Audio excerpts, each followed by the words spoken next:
তো প্রিয় বন্ধুরা, আমার একটা নতুন ভিডিও দেখাবো। আজকের এই ভিডিওতে দেখাবো যে অনেক সময় আপনার ডেস্কটপে আপনার অনেকগুলো ফাইল আছে, কিন্তু কোনো ফাইলে আপনি এখানে দেখতে পাচ্ছেন না। সেটা কিভাবে আমি দেখাই। ধরেন আপনার এরকম আপনি ফাইল আছে, হ্যাঁ, কিন্তু আপনি স্ক্রিনে বা ডেস্কটপে আপনি দেখতে পাচ্ছেন না। এক্ষেত্রে আপনারা অনেকেই জানেন না যে এটা আসলে কিভাবে আনতে হয়। তো ওরা অনেকেই আবার খুব ঘাবড়ে যায় যে আমার ফাইল কোথায় গেল, কি হলো না হলো।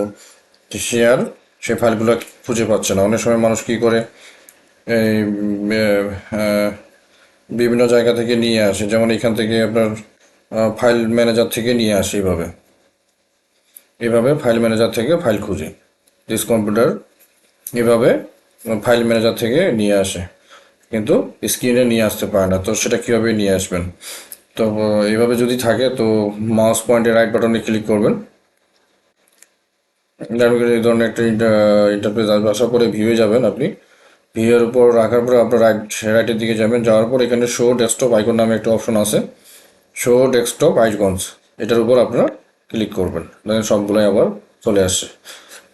একইভাবে আপনি যদি এটাকে হাইড করতে চান, তো ওইভাবে একইভাবে যাবেন। তো শো ডেস্কটপ আইকনটাকে আপনি কি করবেন, ক্লিক টিকমার্কটা তুলে দিবেন, দেখবেন যে আর আপনি পাবেন না।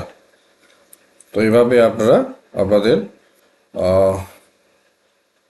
স্ক্রিনে বা মনিটরে যদি হাইড করা থাকে সেগুলো আপনারা ফিরিয়ে নিয়ে আসবেন। তো ধন্যবাদ সকলকে।